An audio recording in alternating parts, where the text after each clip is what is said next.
Un placer saludarle hoy desde Caracas, Venezuela, y le acompaño, yo soy Rolando Segura, en el análisis de las noticias que son titulares hoy en América Latina y el mundo. Y es noticia: Ecuador arrecia la represión tras 12 días de paro nacional contra las medidas neoliberales del gobierno de Guillermo Lasso, con saldo ya de 5 fallecidos por la arremetida de las fuerzas del orden. En medio de la crisis económica, política, social e institucional en la nación suramericana, 47 legisladores firmaron ya el pedido de inicio de muerte cruzada para la destitución del presidente Guillermo Lasso y convocar a nuevas elecciones.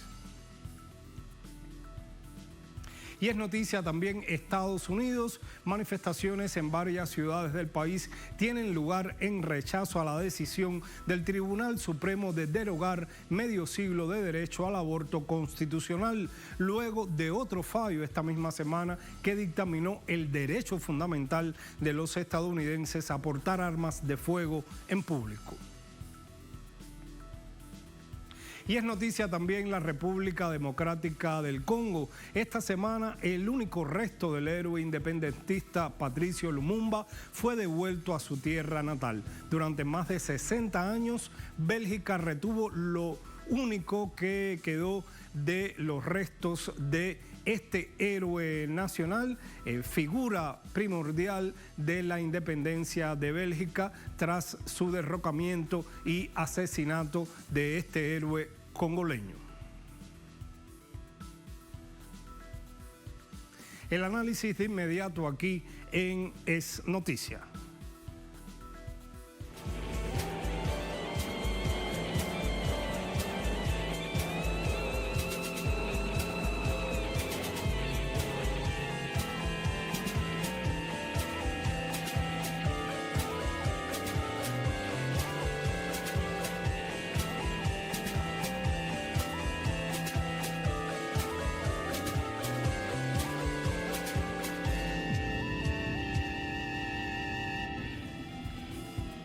Ya lo decíamos, es noticia Ecuador. La Asamblea Nacional convocó sesión este sábado para conocer y resolver acerca de la destitución del presidente del país, luego de que la tercera parte de los parlamentarios solicitara iniciar el procedimiento de muerte cruzada para convocar elecciones anticipadas, mientras se ha arreciado la represión en medio de las amenazas de enfrentar con armas, con municiones múltiples contra el movimiento indígena y campesino.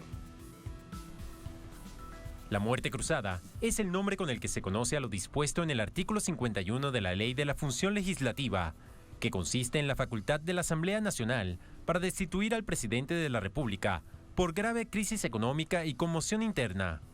El proceso inició cuando los legisladores de Unión por la Esperanza presentaron al presidente de la Asamblea, Virgilio Saquicela, el tercio de las firmas del Pleno necesarias para activarlo, es decir, 46, y UNES tiene 47 legisladores, por lo que cumplió este requisito sin problema. A través de sus cuentas de Twitter, los legisladores de UNES difundieron un mensaje en el que confirman que firman en favor de adelantar las elecciones, de acuerdo con el artículo 130, numeral 2 de la Constitución. La Asamblea Nacional convocó a sesión de trabajo este sábado, en la que los legisladores deberán conocer en un solo debate y de manera exclusiva la destitución del presidente. Por su parte, el presidente debe ejercer su derecho a la defensa. Luego se abrirá el debate y en un plazo de 72 horas debe resolverse el proceso. Para la destitución del presidente de Ecuador, se necesitaría la mayoría calificada, es decir, 91 votos. El Parlamento de un total de 137 curules, UNES tiene 47, el Movimiento Pachacuti tiene 25, la bancada Acuerdo Nacional también 25, la Izquierda Democrática 15 curules, el Partido Social Cristiano 14 y los independientes son 11. La bancada de Pachacuti ya anunció que no apoya la muerte cruzada, tampoco lo hará el Partido Social Cristiano, mientras la bancada Izquierda Democrática se abstiene. Y para conocer la situación a esta hora en Ecuador, hacemos contacto con una de nuestras colaboradoras en Quito, Elena Rodríguez. Buenas noches, amplíanos cuál es la situación a esta hora, cuál ha sido la repercusión de esa amenaza que ha hecho el presidente del país y también el ministro del Interior de utilizar armas con municiones que pueden ser letales contra el movimiento indígena y campesino.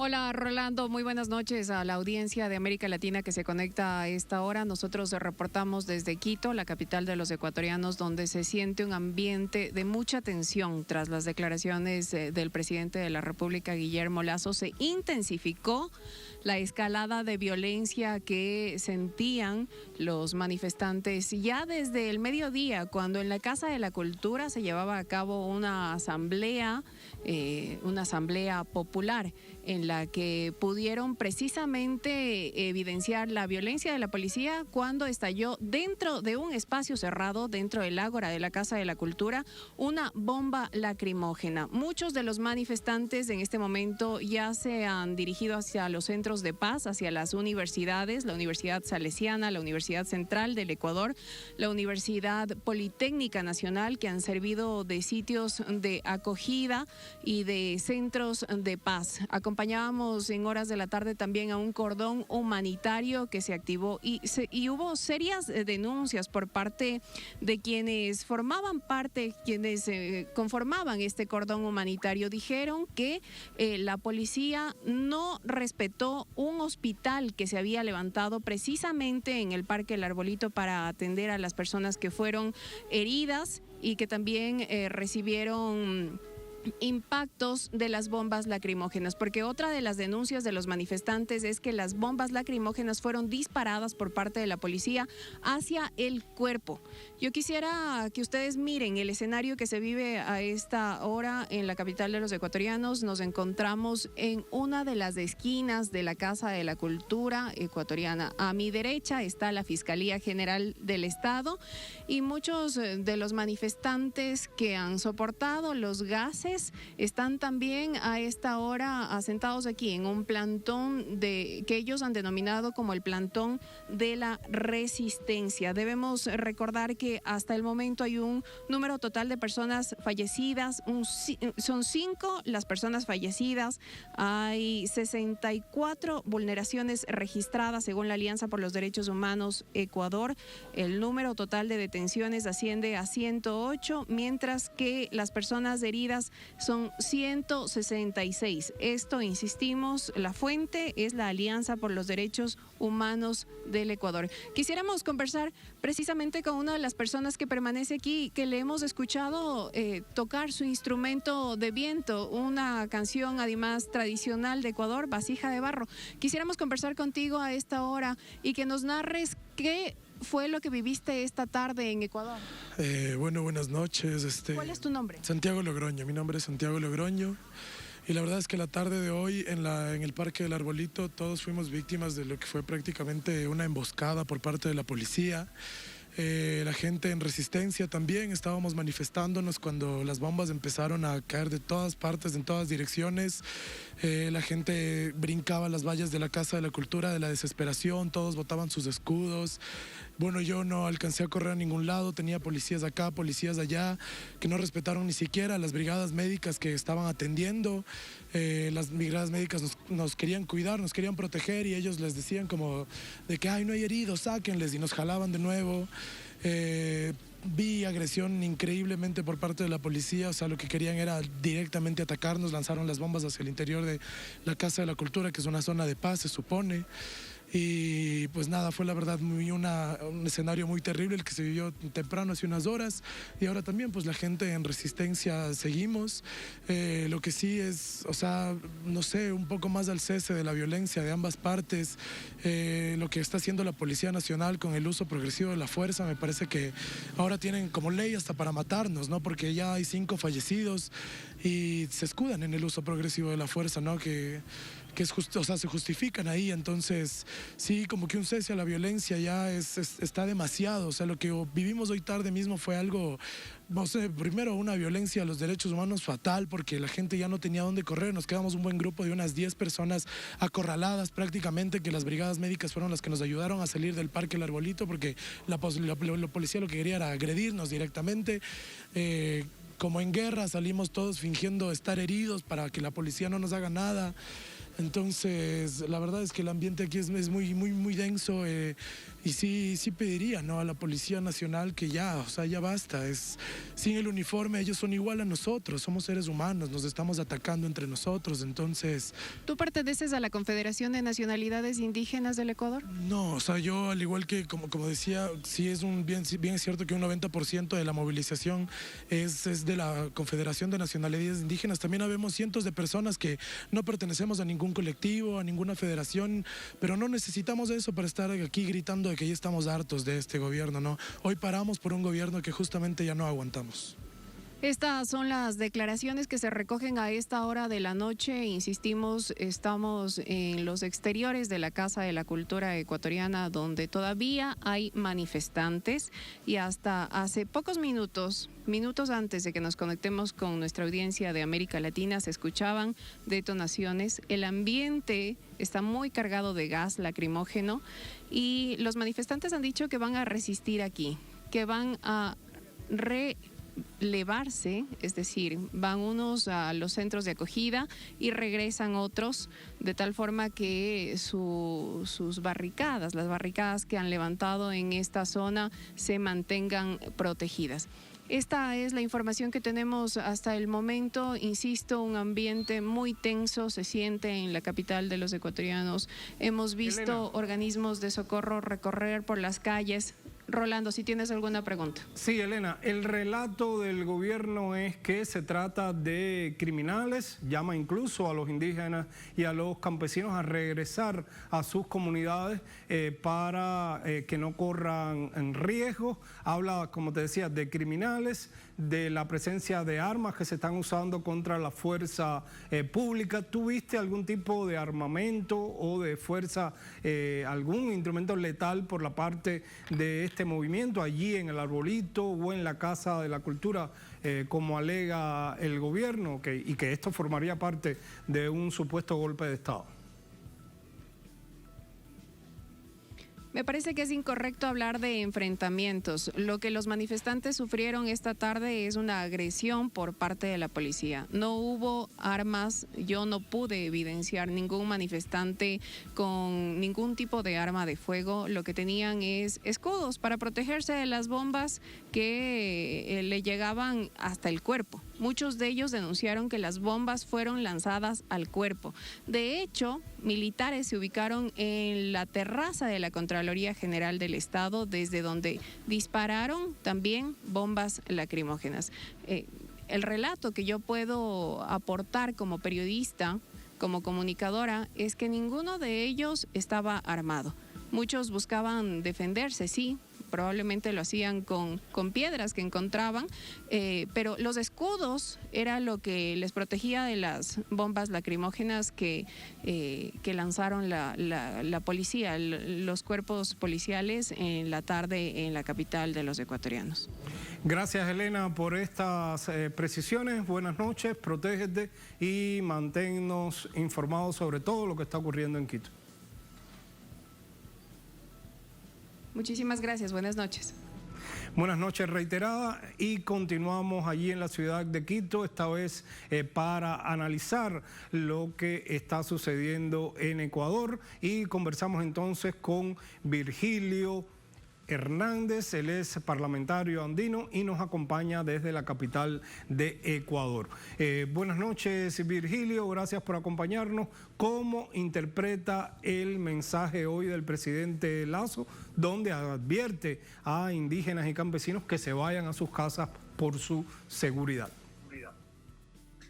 Muy buenas noches, un gusto poder conversar con ustedes, un gusto poder comunicarnos con la región, con América Latina y el mundo. El Ecuador vive ya 12 días de movilizaciones, 12 días de paralizaciones. En estos 12 días el gobierno no ha sido capaz de responder a un planteamiento de 10 peticiones realizadas por la CONAI y por las organizaciones indígenas campesinas, que básicamente es un cuestionamiento a los programas del Fondo Monetario Internacional. Programas que precisamente exigen a los países elevar los precios de los combustibles, programas que exigen ahorrar a los países, aunque eso implique dejar de invertir en salud, en educación, en seguridad, programas que exigen que el Estado no intervenga y que por lo tanto no regule los precios de los insumos agrícolas y al mismo tiempo no garantice precios de sustentación de los productos agrícolas. Programas del Fondo Monetario Internacional que obligan a la privatización y obviamente hay élites económicas también interesadas en llevar adelante este proceso de privatización. Las propuestas, los planteamientos realizados por las organizaciones indígenas campesinas son un reclamo frente a las políticas del Fondo Monetario Internacional. Y en estos 12 días, el gobierno, en lugar de dar respuestas concretas, no solo palabras, porque la credibilidad y la autoridad de la palabra presidencial está muy venida menos. El 85% de ecuatorianos no creen la palabra presidencial. Por ende, hacía falta respuestas institucionales concretas, decretos, iniciativas legislativas, respuestas concretas. Sin embargo, el gobierno no ha dado esas respuestas, no ha sido capaz de manejar políticamente esta crisis. Hay en este momento un estado de conmoción, de grave crisis política, de conmoción, y ahora tanto las declaraciones del presidente de la República como del comandante, todavía le sigo siendo comandante general, a quien es ministro del Interior, pero que en octubre del 2019, en las pasadas protestas contra el gobierno de Moreno y el neoliberalismo, era el comandante de la policía. Y ahora el presidente Lasso ha hecho una amenaza muy clara, no es siquiera una amenaza indirecta. Ha dicho que las comunidades se retiren a sus provincias para garantizar la seguridad suya y de sus familias. Eso es absolutamente claro.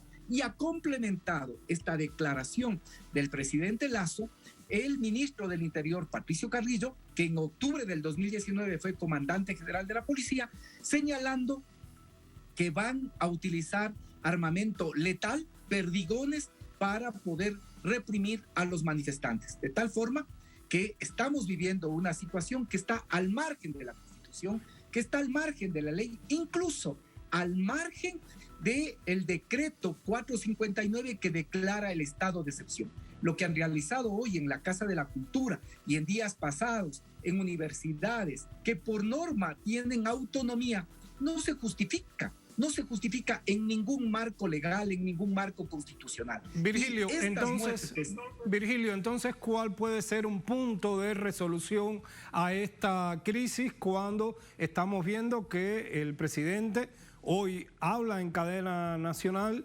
no da una sola respuesta a ninguno de estos 10 puntos que convocaron la manifestación y en definitiva lo que hace es una declaración prácticamente de guerra contra los manifestantes?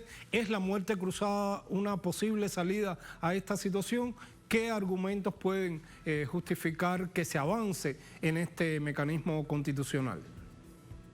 Como he señalado, un camino de solución constitucional era que haya respuestas institucionales concretas por parte del gobierno. Con la declaración de hoy día parecería que se va cerrando ese camino. Otra vía, ya cada vez más improbable, es la renuncia. Un presidente que no es capaz de solucionar una crisis política como la que vive el Ecuador y que no ha dado respuestas en estos 12 días, pero en estos 13 meses de gobierno, también debería considerar la posibilidad de renunciar para no seguir provocando toda esta situación que vive el Ecuador. Esta vía parecería tampoco que no existe, que está cerrada. Entonces, ¿qué es lo que queda? Lo que plantea nuestra Constitución. Esto es importante señalar, que este es un planteamiento constitucional. El artículo 130 y el artículo 148 faculta, en el caso del artículo 130 de la Constitución, a que la Asamblea pueda destituir al presidente de la República. El 130 dice que puede destituir, y esa destitución destitución, según el numeral 2, puede ser por grave crisis política y conmoción interna, que es lo que estamos viviendo en el Ecuador. Y el artículo 51 de la Ley Orgánica de la Función Legislativa señala que este procedimiento operará cuando exista una solicitud firmada al menos por una tercera parte de los asambleístas, es decir, 46 de los 137, que ahora ya la bancada de la Revolución Ciudadana, cumpliendo los procedimientos que dice la ley, ha presentado esa solicitud. El presidente de la Asamblea, cumpliendo lo que dice el artículo 51, ha convocado para mañana a las 5 de la tarde a que la Asamblea Nacional pueda reunirse para conocer este único punto, que es precisamente la destitución del presidente de la República. Según a los 91, a los más de 90 votos que se necesitan para, en definitiva, lograr esa destitución. Mira, entonces, el día de mañana tiene que estar convocado, también tiene que convocarse al presidente para que él haga sus elementos de descargo. Y luego de que el presidente se retire, empieza el debate. Cuando se cierra el debate, 3 días posterior tiene que tomarse una decisión por parte de la Asamblea Nacional. Efectivamente, para que pueda ser destituido el presidente, se requieren 92 votos. Y si se aprobaría además esta moción de destitución del presidente, también tendrían que convocarse a nuevas elecciones del legislativo. Por eso es que en la práctica es una convocatoria a elecciones anticipadas. ¿Qué va a pasar? En este mismo momento, los votos que se han pronunciado a favor de poder parar esta crisis que existe, de poder parar esta represión, los asesinatos que existen, los números cada vez más crecientes de heridos, de presos, de personas mutiladas, es con una decisión de la Asamblea. Pero se requieren 92 votos, hasta ahora hay los 47 votos de UNES, también de Pachacuti hay algunos votos que se han pronunciado a favor de esta iniciativa, estamos contando entre 5 o 6 en este momento. Los otros bloques han señalado que no apoyarían, aunque hay algunas voces que dicen que también lo harían. Esto básicamente ya queda también en la responsabilidad de los distintos bloques políticos, que vale decir, bloques como el Partido Social Cristiano o la Izquierda Democrática, en otras ocasiones de la vida nacional, precisamente han destituido presidentes cuando no había norma constitucional. Se puso esta norma de las elecciones anticipadas y de la muerte cruzada porque en el pasado, antes del 2007, en varias ocasiones, fuerzas como el Partido Social Cristiano, la Izquierda Democrática, precisamente destituyeron presidentes, posesionaron otros sin que exista norma legal.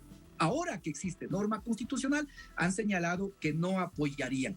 Sin embargo, creo yo que hay una situación que de cada vez mayor presión social y cada uno de los bloques políticos y de los asambleístas tendrán que responder ante la historia, si cuidan sus puestos o buscan una salida política para este difícil momento que vive el Ecuador. Para finalizar, hay pocos indicios, pocos elementos sobre el tablero que indiquen que una posible solución efectiva y que se pueda dar en la realidad sea la activación de este mecanismo.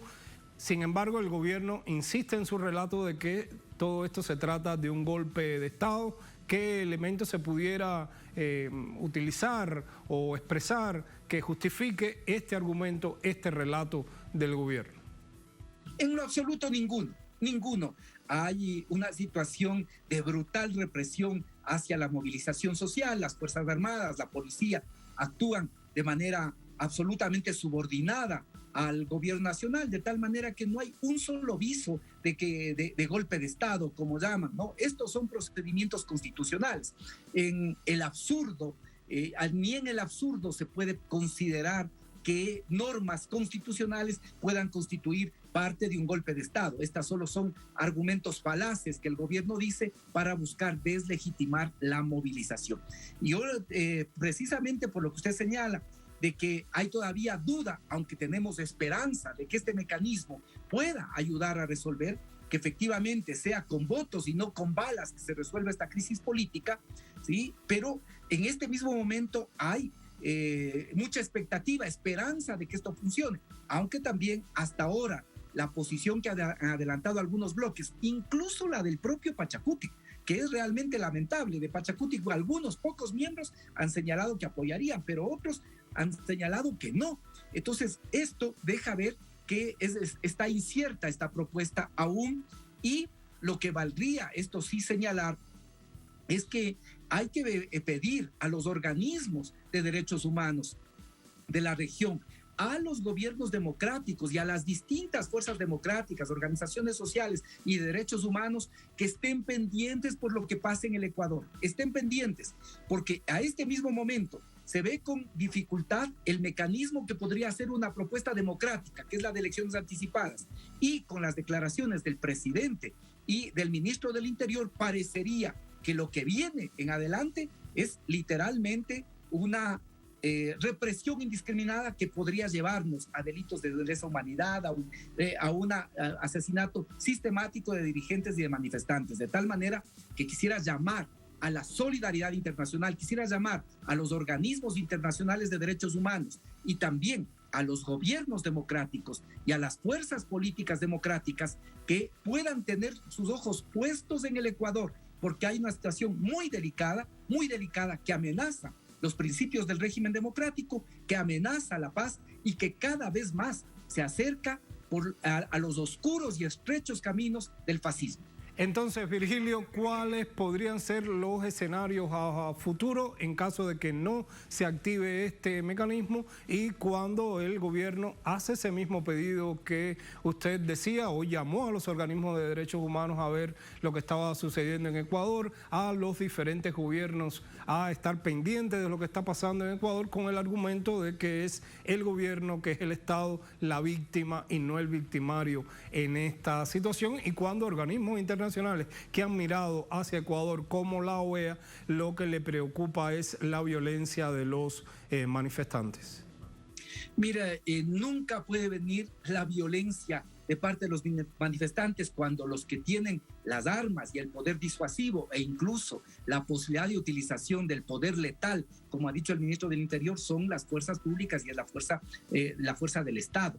Entonces esto es un relato absolutamente increíble. Ya hay planteamientos, a pesar de lo ambiguo que es el comunicado de la CIDH, pero deja entrever también que ha existido un uso abusivo por parte de la fuerza pública y comunicados mucho más claros, como lo de Amnistía Internacional, que dice que el ciudadano que fue asesinado en la ciudad del Puyo sí pudo haber sido ejecutado de manera extrajudicial. Eso ya dicen organismos como Amnistía Internacional. Y obviamente la Alianza de Derechos Humanos en el Ecuador denuncia el uso abusivo de la fuerza y todas las violaciones de derechos humanos que se están cometiendo. Yo quiero tener esperanza de que pueda funcionar este mecanismo democrático, porque de lo contrario, la situación del Ecuador podría ser muy compleja, muy delicada, y podríamos estar hablando de estar en las puertas realmente del caos, en las puertas de un gobierno que actúa de forma autoritaria e implementa mecanismos fascistas en la que incluso no se descarta el enfrentamiento entre ciudadanos y además de dirigentes, conocidos dirigentes políticos vinculados al gobierno, llamando a que se armen y que esas armas sean utilizadas contra los manifestantes, de tal manera que quiero tener esperanza de que sean a través de los mecanismos constitucionales y democráticos que se resuelva, y no dejar la puerta abierta para que sean procedimientos autoritarios, fascistas, los que intervengan en la resolución de la crisis política. Así, lo único que se logrará es agravar los problemas que ya son muy profundos en este momento en el Ecuador, en lugar de solucionarlos. Las gracias, Virgilio, por su tiempo y por sus reflexiones para Telesur. Muchas gracias también. Hacemos una pausa, pero en instantes regresamos porque es noticia Estados Unidos a partir de la decisión de la Corte Suprema de derogar el derecho constitucional al aborto. Se espera que más de la mitad de los estados norteamericanos actúen rápidamente para impedir las interrupciones de embarazos.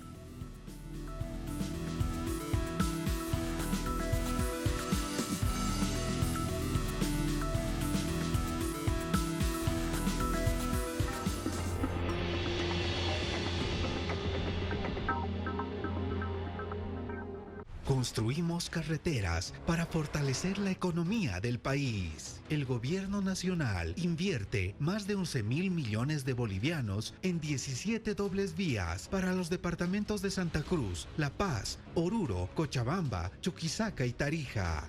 Las carreteras impulsan el desarrollo, la inversión pública y generan más empleos para todas y todos los bolivianos. Estamos saliendo adelante. En Telesur vivimos la emoción del deporte y para estar más cerca de ti, cambiamos a los satélites IS-34 y IS-14 para traerte a tus pantallas el mejor contenido tanto en inglés como en español desde América hasta Europa. Cuéntame, ¿ya adquiriste nuestra señal?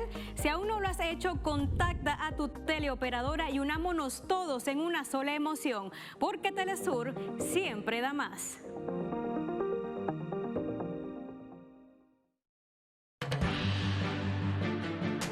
¿Qué tal? Les habla Jorge Gestoso.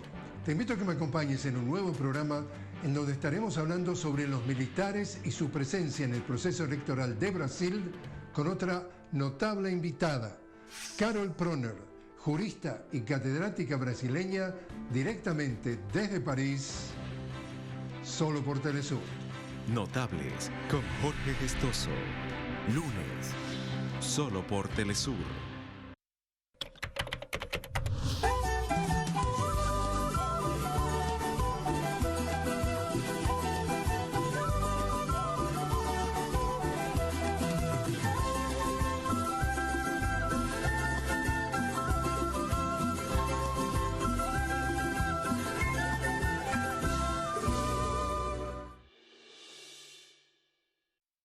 El deporte no es solo lo que ves, no todo es triunfo.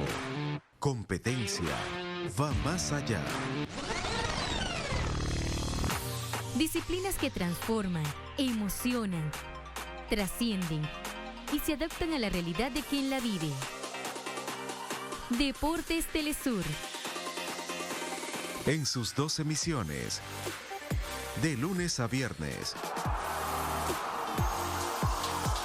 Solo por Telesur.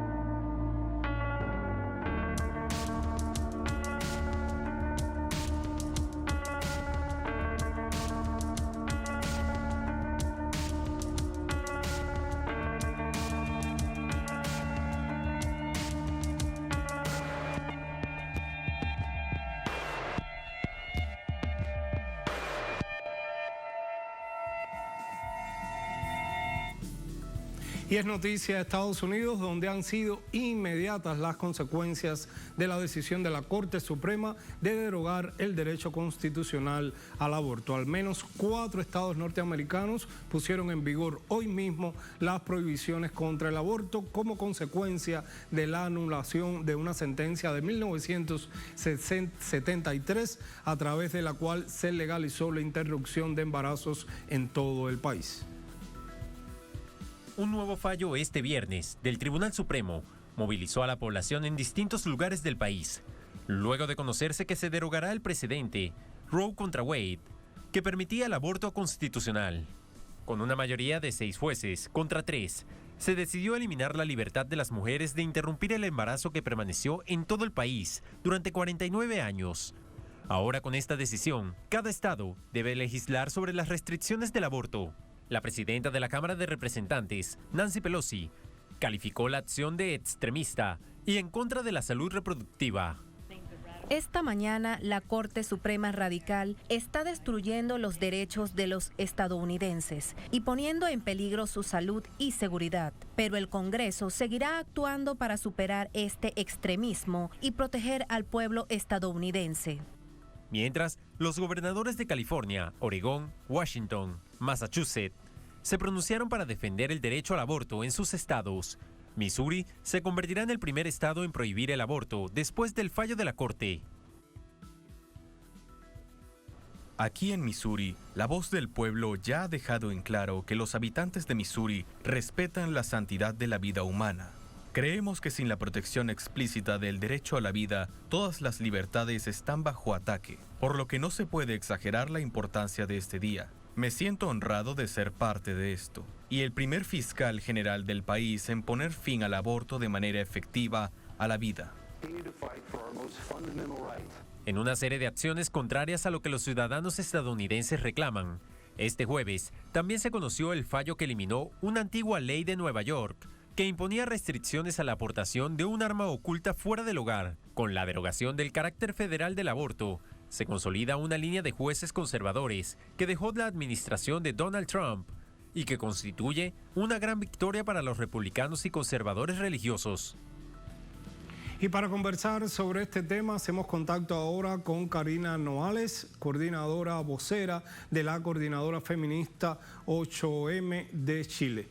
Gracias por acompañarnos desde la capital de Chile.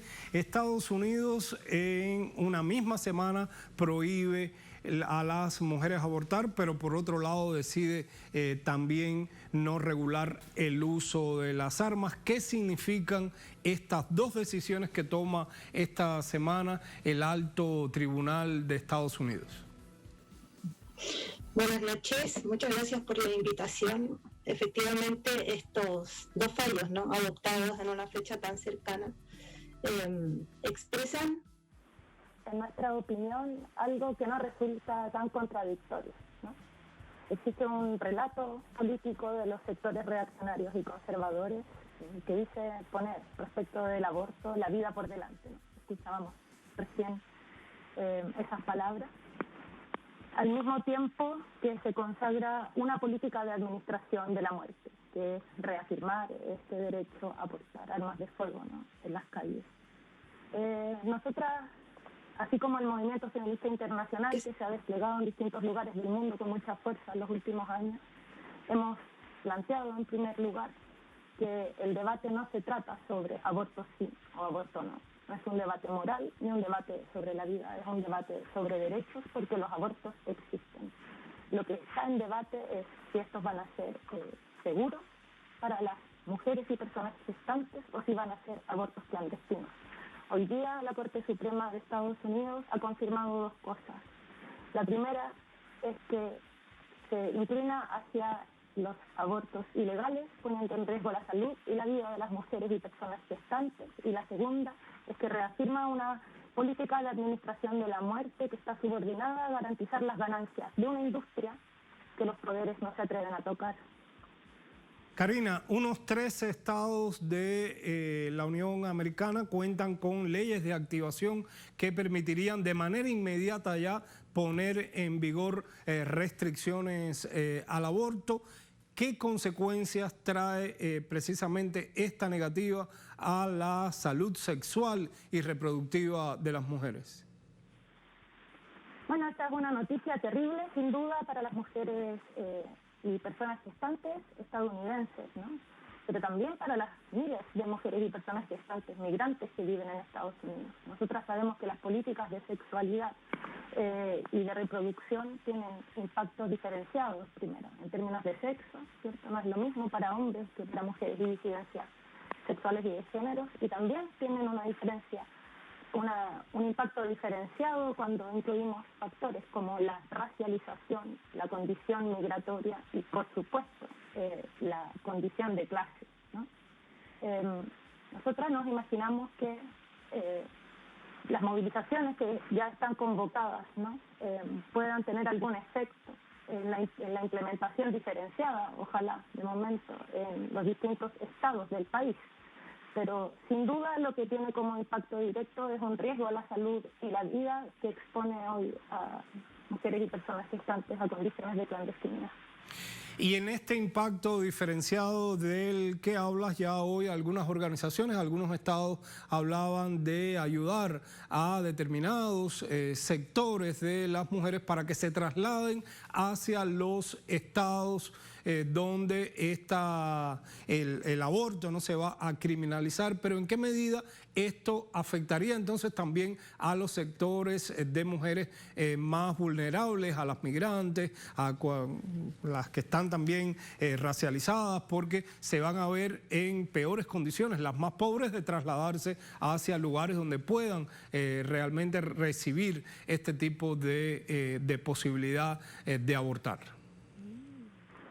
Sí, yo he podido leer en la prensa que algunas empresas han anunciado que facilitarían este acceso, ¿no?, para trasladarse de estado a alguna de sus empleadas. Pero sabemos que, por ejemplo, este tipo de políticas depende de cuestiones tan elementales como la formalidad laboral, por ejemplo, que es algo con lo que no cuentan la mayoría de la población, ¿no? Estamos hablando de amplios sectores en la informalidad y ni que decir tiene cuando se trata de una condición migratoria, por ejemplo, que no permite acceder de manera regular al sistema de salud. Esta decisión también se da en un momento de una elevada polarización en la sociedad norteamericana, en la que son temas, el tema del aborto, el tema también que sobre el cual legisló también esta semana la Corte Suprema, el tema de la posesión de las armas, son algunos de los tópicos que movilizan a la sociedad. ¿En qué medida el abordaje de temas tan sensibles que tienen que ver con la salud y la vida afecta también a las personas más vulnerables? A mí me parece que es necesario plantear que esta polarización que hoy día aparece en Estados Unidos en torno a este tema es una polarización que podemos ver a nivel global, ¿no? Es posible reconocer y es importante reconocer que la potencia feminista de los últimos años, a través de movilizaciones de masas en distintos lugares del mundo, da cuenta de la posibilidad de una lucha internacional y de una lectura política a partir de eso que excede las fronteras. Estamos viviendo una situación global que tiene tendencias bastante contradictorias, ¿no? Al mismo tiempo y de manera simultánea podemos ver ofensivas conservadoras y procesos populares que avanzan en dignidad y en derechos, ¿no? El feminismo se ha desplegado como una fuerza de movilización en este escenario internacional que es inestable y en el que los derechos de las mujeres, niñas, disidencias sexuales y de género son parte central del contenido de una disputa política que está teniendo lugar. Los proyectos reaccionarios saben que una de las condiciones para su avance es aplastar los derechos de los pueblos y dentro de los pueblos, particularmente los derechos de las mujeres, niñas y disidencias, ocupan un campo central en la lucha, ¿no? Es indispensable reconocer que esto que estamos viendo tiene una naturaleza política. Los derechos sexuales y reproductivos tienen una naturaleza política y tienen también una naturaleza de clases. La anulación de este fallo Roe versus Wade da cuenta al menos de tres cosas. La primera es que los derechos que se han alcanzado no son algo dado, no son para siempre, ¿no? Y que nosotras y nosotres tenemos que llamarnos a estar siempre alerta, organizadas, movilizadas, porque ninguna conquista está garantizada. En segundo lugar, estamos viendo cómo los enclaves reaccionarios que dejó instalado Donald Trump tienen efectos más allá de su mandato. Seguimos viendo que el daño que es capaz de causar la administración de las extremas derechas influye hacia el futuro y también hacia el pasado, porque se ha revertido en un momento un derecho que lleva 50 años. Y luego, este fallo da cuenta de que el feminismo internacionalista es más necesario que nunca y que ese internacionalismo no se limita a la manifestación de solidaridad solamente, porque esta decisión de la Corte Suprema es una noticia terrible que impacta a las mujeres migrantes y estadounidenses que viven en Estados Unidos, pero que impacta a las mujeres en el mundo entero. Porque así como las luchas se contagian y se expanden, las ofensivas conservadoras intentan hacer lo mismo. Y es una tarea política de primer orden. Pensamos en avanzar hacia una organización amplia, regional por lo menos, para defender nuestros derechos, para avanzar en más derechos y para seguir sosteniendo una política en contra de la precarización de la vida. Gracias, Karina, por acompañarnos en el análisis, en la profundización de este tema. Gracias. Buenas noches. Hacemos una nueva pausa, pero de inmediato regresamos porque también es noticia esta semana Bélgica y el Congo. Bruselas trata de sanar una de las heridas coloniales devolviendo a su tierra natal el único resto de Patricio Lumumba, pero intentan minimizar también su papel en el asesinato de esta figura clave de la independencia congoleña.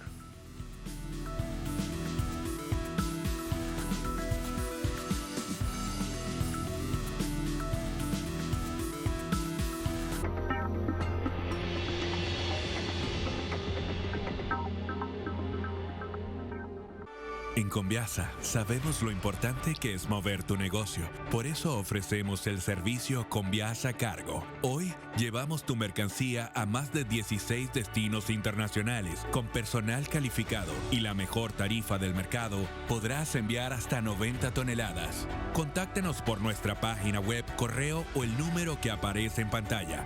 Movemos tu negocio siempre a tiempo. Conviasa, nos hacemos cargo.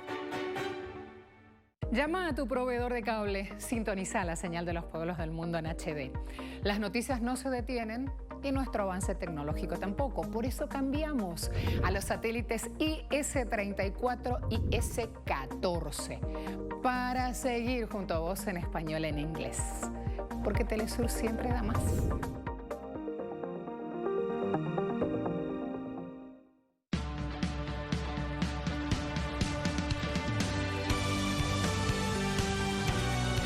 Porque Telesur siempre da más.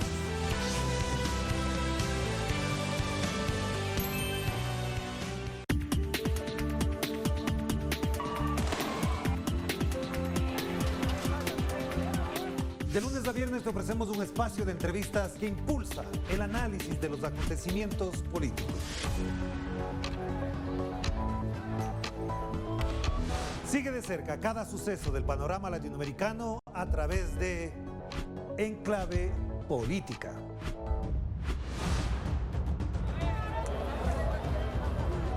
Solo por Telesur.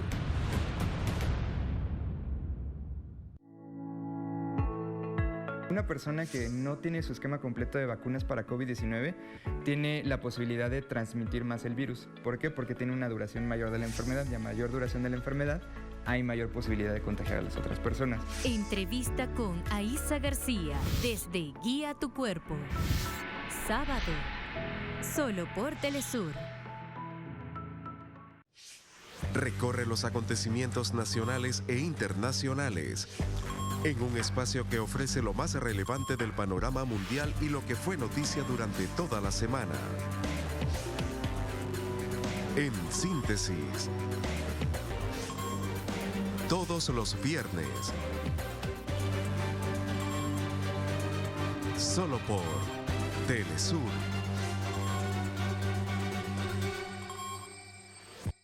Las medidas económicas mueven al mundo y los líderes detrás de ellas buscan nuevas estrategias para hacer frente a la recesión mundial. De lunes a viernes, 2 emisiones para analizar el contexto global en Impacto Económico. Solo por Telesur. El mundo se mueve constantemente y todos los días se generan nuevos sucesos. Se mueve la geopolítica mundial. Nos preguntamos qué hay detrás de cada acontecimiento, cuáles son las consecuencias y cómo nos afectan. Ante estas preguntas, buscaremos poner el punto en la I. Solo por Telesur. Cada año miles de personas abandonan su tierra para alcanzar nuevos horizontes. Una realidad de pueblos que luchan por su libertad. Conoce las diversas causas de quienes viven entre fronteras. Jueves. Solo por Telesur. Es nuestro deber revertir el daño que ocasionamos al planeta. Recuperemos nuestros ecosistemas naturales con acciones en defensa del medio ambiente. Sigamos luchando por un mundo más verde. miércoles, solo por Telesur.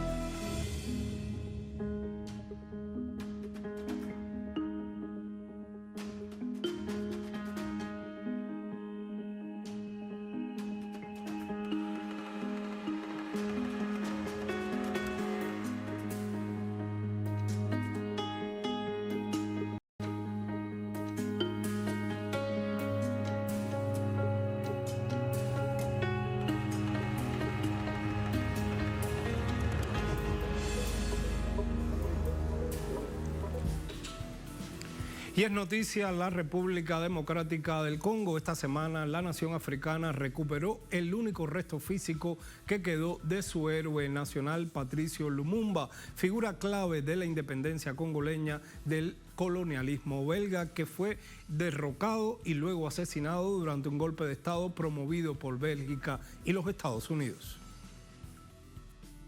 Frédéric Van Leeuw, fiscal belga, entregó a los familiares de Lumumba una caja azul brillante con un diente, lo que quedó del entonces primer ministro congolés, elegido en comicios libres.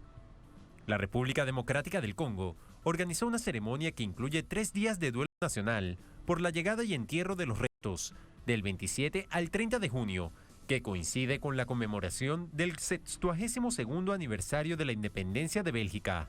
En noviembre de 2001, el Parlamento de Bélgica reconoció la responsabilidad de su Estado en el asesinato de Lumumba y Estados Unidos también confesó sus implicaciones en los hechos.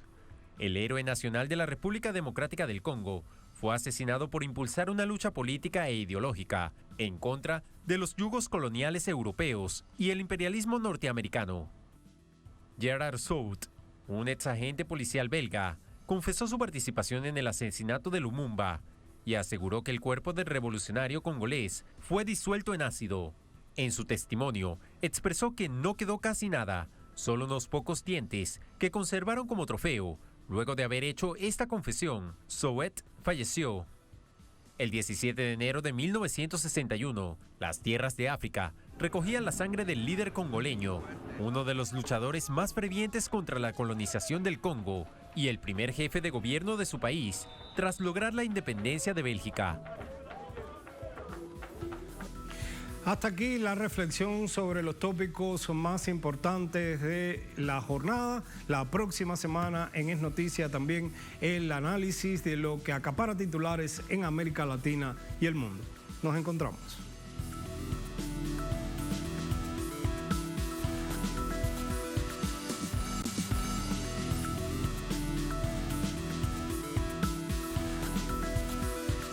En Telesur vivimos